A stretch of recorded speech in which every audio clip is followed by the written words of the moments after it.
How's it going, everybody? Mike here, and I've got some more in-depth details about Elden Ring Nightreign I want to discuss with you guys, tell you about in case you don't know, because this is definitely a standalone game. It's a spin-off, and it's not probably what you think it is in some aspects.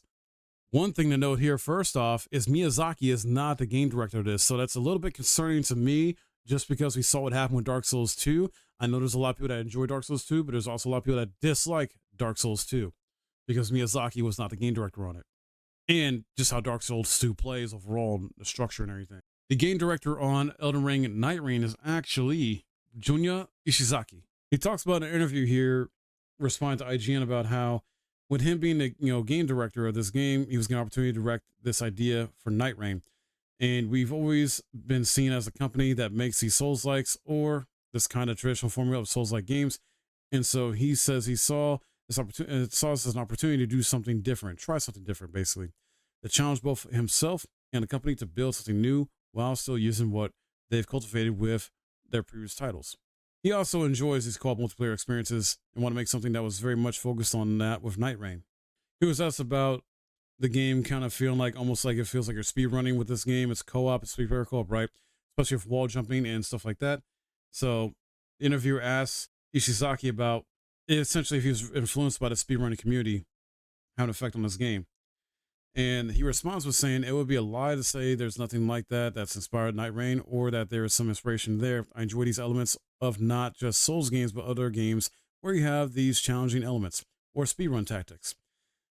It's not just applied to speedrunning. It's like optimizing the gameplay from the player's perspective, how to best optimize the experience and get the most out of it and clear it in the best way possible or the quickest way possible. I enjoy these elements, and I feel like this is a good opportunity to share my love for that with players. I'm glad if this sort of idea is coming through in Nightreign. And he took the idea to Miyazaki initially, who greenlit this project, and Miyazaki himself has little involvement in that the initial concept phase of the game. After that, he gave full reign to Ishizaki. And he talks about, we would like fans to think of Nightreign as the Elden Ring spin-off, first and foremost. The story is completely separate and parallel to the world of Elden Rings.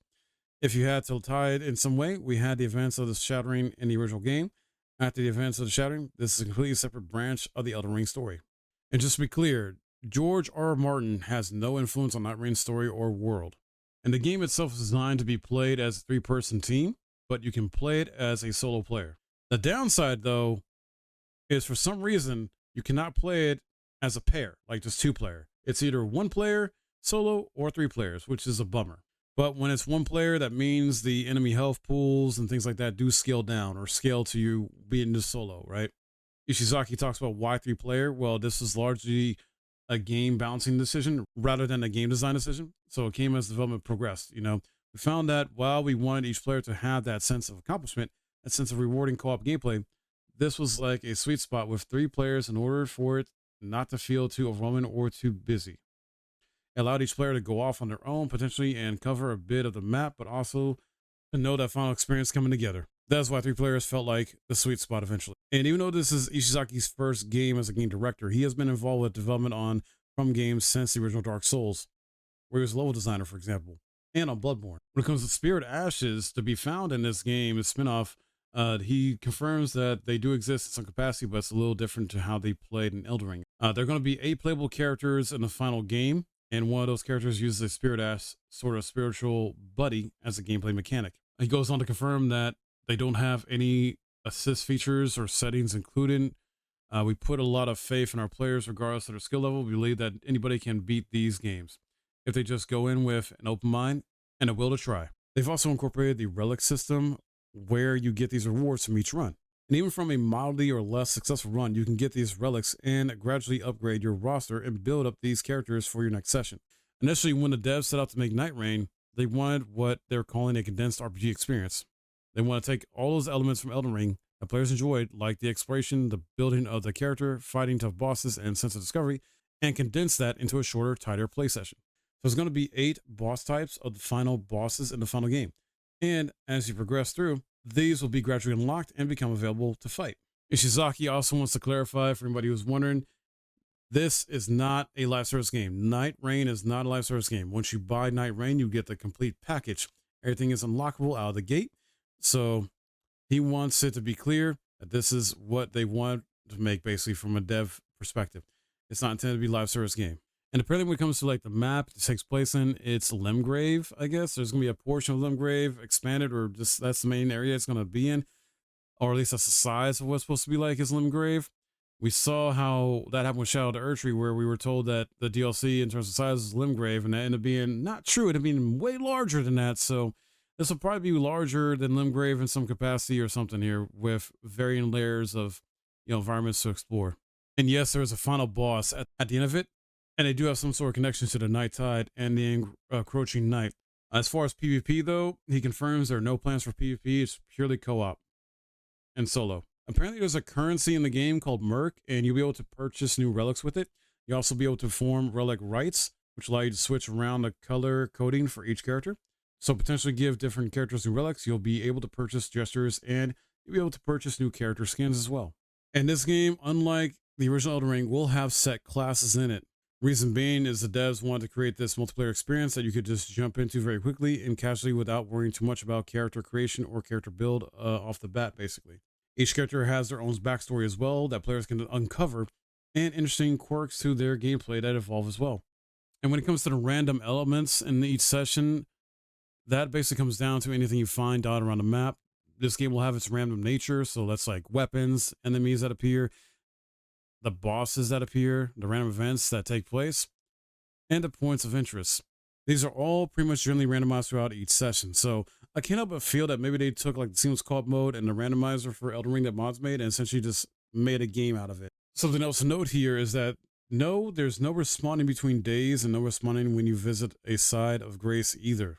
And similar to the original Elden Ring, there will be cross-generational play, but not cross-platform play, unfortunately. So PS4 players can play with PS5 players, Xbox One players with Xbox Series S and X, but not between platforms. I don't know why this cannot be a thing. Come on. Crossplay should be standard now. Well, on some positive news, though, that may excite some of y'all. In the trailer, we did notice something from Dark Souls, right? We had Nameless King show up in there. Well, it has been confirmed that, yes, baddies from Dark Souls series will, in fact, appear in Elden Ring Nightreign. Their appearances will be limited, though, as they represent creatures that have strayed into this twisted version of Limgrave from other universes. Now, while I only mentioned Dark Souls, this theoretically opens the door for other From Software games such as Demon Souls, Sekiro, and dare we say, Bloodborne. Lastly, I want to end off, though, with the talk about the network test. So they did make this public information, and I believe starting January 10th, you can sign up and register for the Elden Ring Nightreign network test. Now, to be clear, the network test is a preliminary evaluation to identify and resolve potential issues before the game's release, or minimize them as much as possible. So if you're selected, players will be able to try part of the game before its official release. While the game's online systems will undergo stress tests through a large-scale network load and examinations. So while you can sign up January 10th, 2025 for this, the planned network test activation is for February 2025. No dates specified yet, guys, so just keep that in mind. And that's all I got for you as a more in-depth look at this game. Some answers from the game director on clearing some stuff up. Obviously, he can't tell us everything yet.